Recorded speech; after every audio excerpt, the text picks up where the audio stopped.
आणि आता 10च्या मोठ्या आपण बातम्या बघणार आहोत। आयुष्मान भारत योजनेसंदर्भात केंद्राचा मोठा निर्णय। 70 वर्षावरील प्रत्येक नागरिकांना योजनेचा लाभ घेता येणार। 5 लाख रुपयांपर्यंत मोफत उपचार केला जाईल। मंत्री दादा भुसेंच्या बंगल्यावर शिंदे गटाची बैठक सुरू। निवडणुकीची रणनीती ठरवण्यासाठीच दादा भुसेंच्या बंगल्यावर बैठक झाली। जागा वाटपावर बैठकीत महत्त्वाची चर्चा।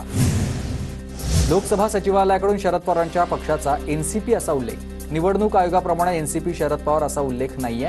कमी खासदारांमुळे अजित पवारांना मात्र कार्यालय मिळालेलं नाही। नांदेडमध्ये फेसबुक पोस्टवरून ठाकरे गट आणि सेवा जनशक्तीच्या कार्यकर्त्यांमध्ये वाद। कार्यकर्त्यांमधलाच हा वाद सोडवण्यासाठी पोलिसांचा सौम्य लाठीचार्ज।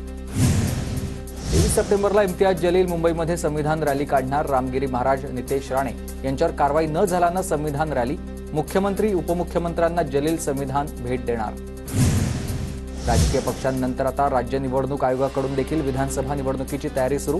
राज्य निवडणूक आयोग 13 सप्टेंबरला जिल्हाधिकाऱ्यांकडून तयारीचा आढावा घेईल। शिंदे गटाचे आमदार संजय गायकवाड उपोषणाला बसणार। मतदारसंघातील विकास कामं मार्गी लागली नाही तर उपोषण करणार। संजय गायकवाडांचा हा इशारा। गायकवाडांचं मुख्य सचिव सुजाता सैनिक यांना पत्र। नागपूर विभागामध्ये झालेल्या पावसाचा फडणवीसांनी घेतला आढावा। अतिवृष्टी आणि पुराच्या नुकसानीचे तातडीनं पंचनामे करण्याचे आदेश।